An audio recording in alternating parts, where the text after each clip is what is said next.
Bonjour à tous. La mise en place de nouveaux systèmes de mobilité demande à l'évidence une bonne compréhension des comportements des usagers. Pas facile lorsque ces usages sont justement émergents et difficiles à modéliser. Alors peut-on espérer créer de nouveaux usages ou faut-il au contraire les accompagner? C'est ce que nous allons voir avec Laurent Jardinier. Bonjour monsieur. Bonjour. Vous êtes chargé de mission au CERTU, qui signifie... Centre d'études sur les réseaux, les transports et l'urbanisme. Voilà. Et vous êtes également le responsable du programme modélisation et gestion de la mobilité du pôle de compétitivité LUTB. Avec nous également Pierre Soulard. Bonjour monsieur. Bonjour. Vous êtes le responsable du service mobilité urbaine au Grand Lyon. Alors peut-être on peut voir avec vous pour commencer quelques chiffres qui nous permettraient de comprendre les enjeux de la mobilité des personnes sur le territoire du Grand Lyon. Alors quelques chiffres sur le Grand Lyon. Sur le territoire du Grand Lyon, donc 58 communes, il y a à peu près 220 000 véhicules à la journée qui rentrent et qui sortent sur le territoire du Grand Lyon. Sachant que globalement sur l'agglomération, c'est 4 millions de déplacements au quotidien, dont près de 48% se font en voiture individuelle. Le taux d'occupation d'une voiture pour les trajets domicile-travail, c'est 1. Donc c'est bien des voitures utilisées de manière individuelle qui massivement rentrent et sortent sur l'agglomération tous les matins, tous les soirs. Donc ça pose des enjeux, des problèmes de congestion, des problèmes de santé et environnementaux en termes d'émissions de CO2 par exemple, où près de 30% des émissions de CO2 sur l'agglomération sont issues des déplacements et des transports, essentiellement à la voiture individuelle. Un autre point aussi important, 58% des déplacements en voiture par exemple font moins de 3 km. Donc on voit ici la pertinence par exemple des solutions alternatives à la voiture individuelle sur 3 km que peuvent être le vélo et dans une moindre mesure le transport en commun.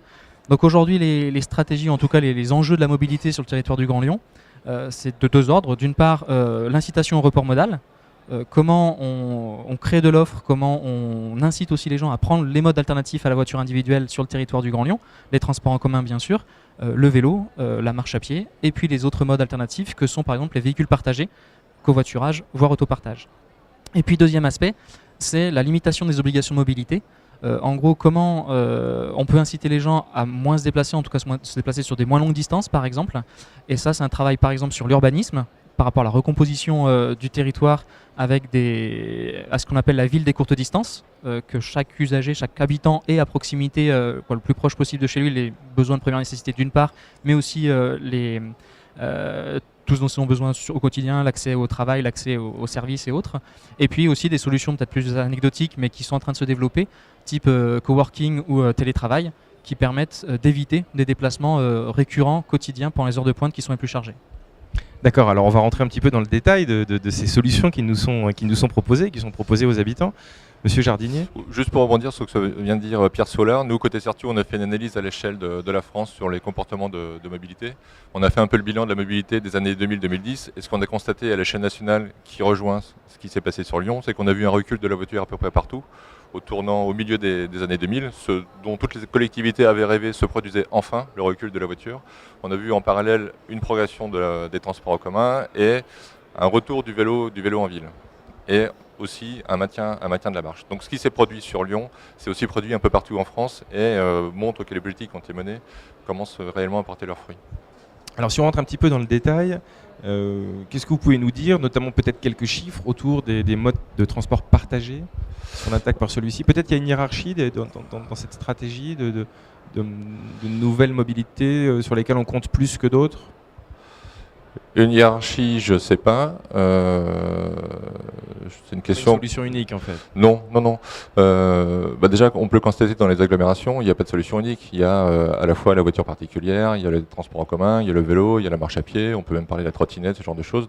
Donc de fait, il n'y a pas de solution unique à la mobilité dans les agglomérations.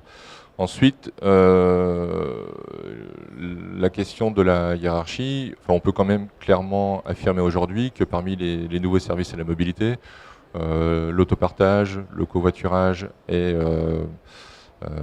les vélos en libre service sont dans le paquet qui émerge. Et malheureusement, comme ce sont des pratiques émergentes, notre arsenal d'enquête et de mesure des mobilités n'est pas adapté à ces modes qui aujourd'hui ont des parts modales très faibles, qui constituent des signaux émergents et pour l'instant on est un peu dépourvu pour les mesurer. Donc on a quand même des informations par le biais d'enquêtes, notamment TNS Sofres a réalisé une enquête en 2010. Donc on a des chiffres comme par exemple 1,3 des personnes auraient utilisé l'autopartage en 2011. Donc ça ne représente pas une part modale, c'est simplement un nombre de personnes. Donc vous voyez que le chiffre dans l'absolu, il est faible, mais si en plus on essaie de le transposer en part modale, et qu'on essaie de le comparer aux 48% de part modale de la voiture en ville, il sera encore plus faible que ça. Idem pour le covoiturage. On a une enquête qui a été réalisée en 2008 et dans laquelle on peut voir que 7% des personnes covoiturent toujours, souvent ou parfois. Donc pareil, si on essaie ça de transposer et de ramener ça à la mobilité quotidienne, on aura des valeurs très très faibles. Pour compléter, c'est vrai qu'en termes de solutions alternatives à la voiture individuelle, le fait, par exemple, si on prend l'exemple des salariés du territoire du Grand Lyon ou de n'importe quel autre territoire, qui aujourd'hui ont l'habitude de prendre leur voiture pour venir travailler, si ne serait-ce qu'une fois par semaine, un jour par semaine, ils font l'effort soit de covoiturer, soit de décaler leurs horaires, soit de rester et de faire du télétravail, soit de prendre les transports en commun, on arrive tout de suite à une diminution de l'ordre de 10% du trafic sur une agglomération. Ce qui est quand même assez important et ce qui suffirait à décongestionner en gros un réseau par exemple.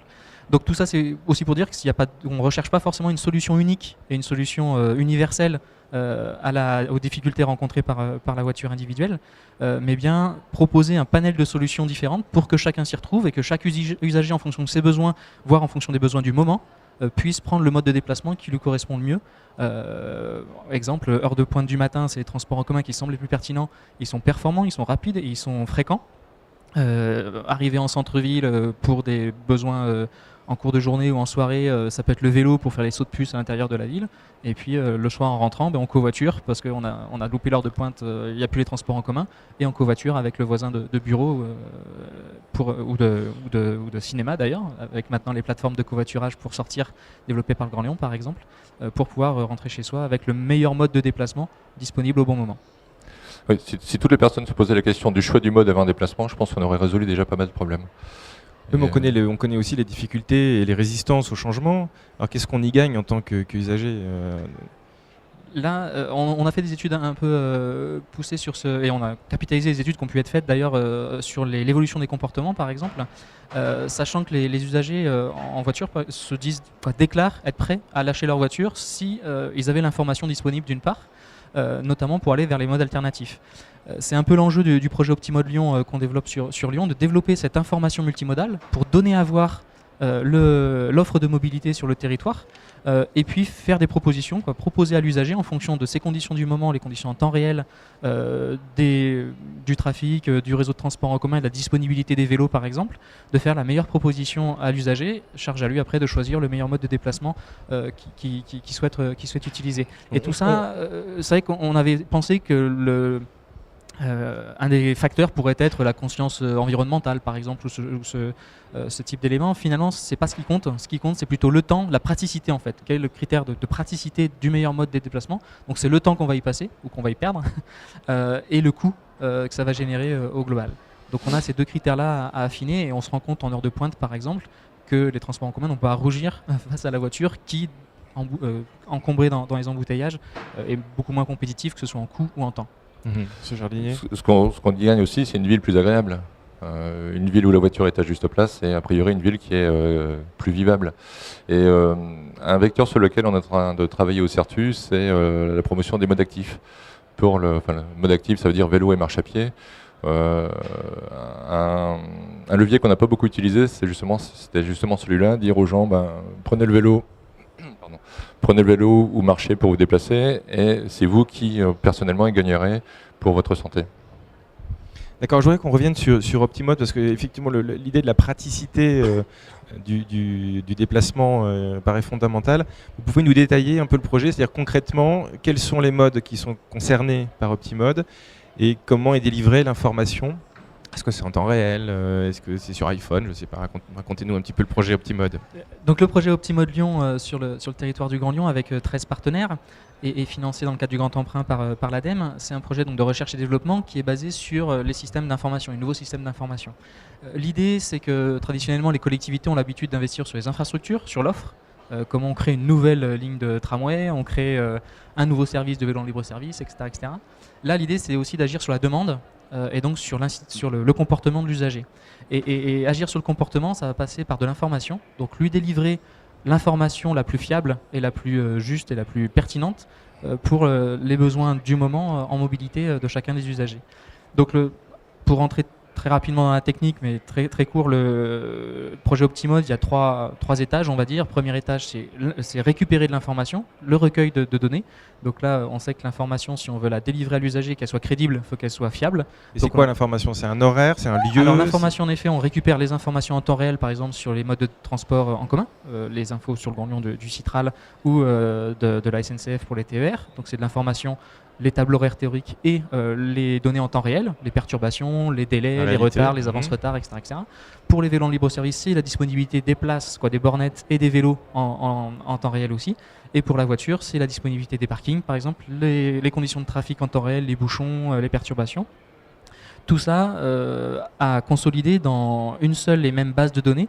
Si on veut que les usagers soient multimodaux, utilisent différents modes alternativement, il faut aussi que la donnée et l'information soient elles aussi multimodales.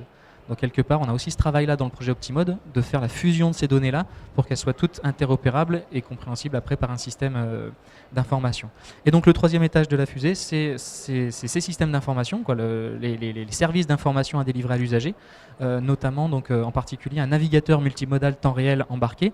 L'idée, c'est d'avoir de l'information tout mode, vraiment tout mode, y compris avec la voiture, les transports en commun, les vélos, la marche à pied, le covoiturage. Donc d'avoir ces informations-là, temps réel. Alors les données du moment, disponibles pour tous, qu'elles soient embarquées, elles soient adaptées, donc c'est la percée des smartphones qui va permettre ce genre d'avancée technologique. Et puis par tous aussi, quelque part, on a aussi l'idée d'une information contributive. L'usager pourrait contribuer à l'information multimodale par rapport, il est lui-même son propre capteur quelque part, il peut donner une information sur les conditions de trafic par exemple. Il peut aussi par ailleurs être pourvoyeur d'une offre de mobilité quand on parle de covoiturage. L'usager propose lui-même une offre de mobilité. Donc en gros, au final, Optimode Lyon, on imagine pour la fin de l'année 2013, avoir un navigateur multimodal temps réel. L'usager prend son smartphone, il sait déjà où il est, il y a le GPS du smartphone qui l'a repéré. Il dit à quel endroit il veut aller, dans la minute ou dans l'heure qui vient. Et en fonction des conditions temps réel ou prédictives d'ailleurs, c'est aussi un des éléments contenus dans Optimode, la solution va lui proposer 2-3 alternatives possibles en combinant les modes ou en fonction de ce qui semble pertinent sur les critères de temps et de coût. À partir de là, l'usager va choisir la proposition qui lui convient le mieux et pendant son déplacement, va pouvoir être alerté en temps réel des perturbations qui pourraient survenir pendant son déplacement. Donc l'idée, c'est bien d'offrir à voir l'offre de mobilité sur le territoire du Grand Lyon, d'inciter en faisant des propositions et en lui proposant les différentes possibilités de déplacement, et puis après de fidéliser l'usager, dans le sens où on le rassure quelque part dans ses nouvelles pratiques de mobilité parce qu'on l'accompagne pendant son déplacement. Très bien. Vous voulez ajouter un... Juste préciser que le Optimode Lyon est un projet qui a été soutenu par le pôle de compétitivité et l'UTB, qui a été labellisé par le pôle et qui a été aidé au montage, lors de la phase de montage. Et qui paye quoi dans cette histoire? Est-ce que l'usager doit payer quelque chose? Est-ce que c'est le Grand Lyon qui finance tout ça? Aujourd'hui, le projet Optimode Lyon est un projet de recherche et développement, un démonstrateur. Donc il est financé par les partenaires sur leurs fonds propres. Donc y compris les 13 entreprises partenaires, le Grand Lyon, et il est financé aussi dans le cadre du Grand Emprunt par l'ADEME, dans le cadre du programme investissement d'avenir et les programmes de recherche et développement en France. Derrière, le projet prévoit aussi une analyse du business model, par exemple, comment les services qui vont être proposés dans le cadre d'Optimode Lyon pourraient trouver une pérennité sur le long terme, soit avec des financements publics si c'est nécessaire et s'il n'y a pas d'autres portages possibles, soit avec des financements privés qui peuvent être aussi la contribution de l'usager qui pourrait payer un abonnement genre de 50 centimes, 1 euro pour avoir ce genre d'informations. Si vous dites ça, c'est foutu, ça veut dire que ça sera financement public. Non, pas forcément. On sait par exemple dans le projet Optimode, pour ce qui concerne le fret et ce qui a été porté par Renault Trucks ou IBM par exemple, on sait qu'il y a un business model complètement autonome qui est possible en termes d'information monomodale fret pour optimiser les transports de marchandises sur le territoire et qui vont aussi dans le sens des politiques publiques pour améliorer les conditions de livraison, les conditions de circulation. Alors Monsieur Jardinier, grâce aux études que vous avez pu mener, est-ce que ça vous paraît suffisant d'être capable d'emmener un usager d'un point A à un point B par le meilleur chemin, ou il y a d'autres éléments de praticité ou d'autres moteurs au succès de ces nouvelles mobilités? Je pense qu'on l'a évoqué tout à l'heure au début de cette séance, il n'y aura pas de solution unique. On a dans la mobilité, on a des poids lourds en termes de part modale. Il reste la voiture, les transports en commun, la marche à pied. D'autres modes sont sous-utilisés comme le vélo. Et il est clair qu'il faut continuer à agir sur ces modes-là et que au-dessus, il faut aussi inciter les gens à avoir des pratiques intermodales, mais aussi multimodales.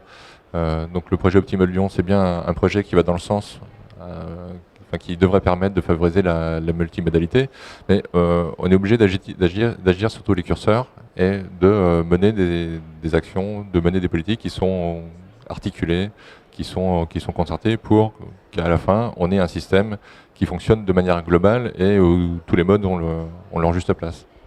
Ouais, parce qu'en tant qu'usager, par exemple, j'aimerais avoir un seul billet pour faire mon trajet. C'est possible ça aujourd'hui ? C'est vrai que c'est aujourd'hui sur le territoire, c'est un des enjeux en effet de la multimodalité, c'est en gros avoir une mobilité sans rupture, avec le moins de rupture de charge si possible par rapport à l'offre telle qu'elle est définie, avec aussi des pôles d'interconnexion qui soient le plus concentrés en tout cas, qui propose une offre de mobilité alternative la plus importante possible. Donc les stations Velov sont aujourd'hui à proximité des lignes de transport en commun.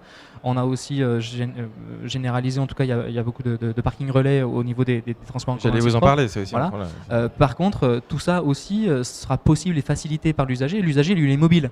Il n'est pas client d'un réseau de transport, client d'un réseau d'autoroute, client d'un parking ou client d'un réseau de voies libre-service. Il est tout ça.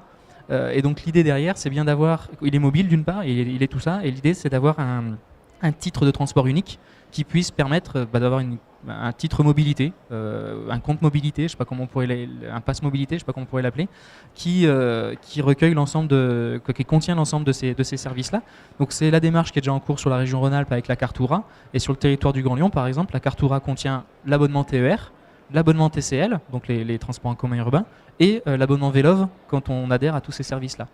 Derrière, est-ce qu'on va pouvoir compléter et continuer, on continue à travailler en tout cas pour intégrer des autres types d'offres de mobilité sur ce type de transport pour que l'usager puisse avoir de l'information multimodale sur une seule et même application, c'est le projet Optimode, plutôt que d'avoir interrogé le service TCL, le service Grand Lyon, le service SNCF ou TER. Et puis derrière, s'il a aussi la billettique interopérable, il n'y a plus de frontières, de contraintes à utiliser un mode alternativement. Pour lui, il utilise toute l'offre de mobilité disponible sur le territoire. Y compris pour un usage ponctuel, parce que vous me parlez d'abonnement.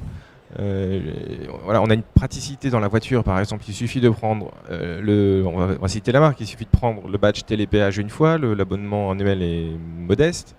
Et on se déplace partout, sur tous les réseaux autoroutiers, sans se poser de questions, on est facturé derrière. Est-ce qu'on va vers ça ? Parce que vous nous parlez d'abonnement. Donc si je vais dans une ville que je ne connais pas, est-ce qu'on peut même imaginer d'une ville à l'autre utiliser... C'est bien une des idées qui émerge du sans aujourd'hui. contact, par exemple. Aujourd'hui, ce qui est faisable, c'est s'abonner, parce qu'il faut se déclarer auprès d'un service de billettique quelque part. Donc aujourd'hui, on est obligé de passer par cette phase d'abonnement.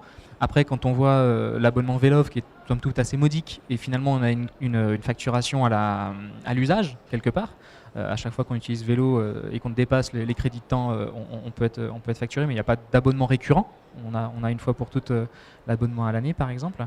Derrière, on est en train de réfléchir aussi. L'Agence française pour l'information multimodale et la billettique, la FIM, a des idées aussi de titres interopérables sur l'ensemble du territoire national, par exemple, et des technologies type NFC, technologie sans contact des téléphones, pourrait permettre peut-être ce genre d'approche et d'avoir, je suis visiteur de Polytech, je ne suis pas lyonnais, mais j'ai besoin de prendre le tramway ou autre, et j'ai dans mon téléphone l'application NFC qui permet de prendre ponctuellement le réseau de transport en commun de Lyon, en ayant pris le réseau de transport en commun de La Rochelle avant de venir par le train à Lyon. Voilà. Oui, c'est vrai qu'en France là-dessus, sur ce sujet, on n'est pas très en avance.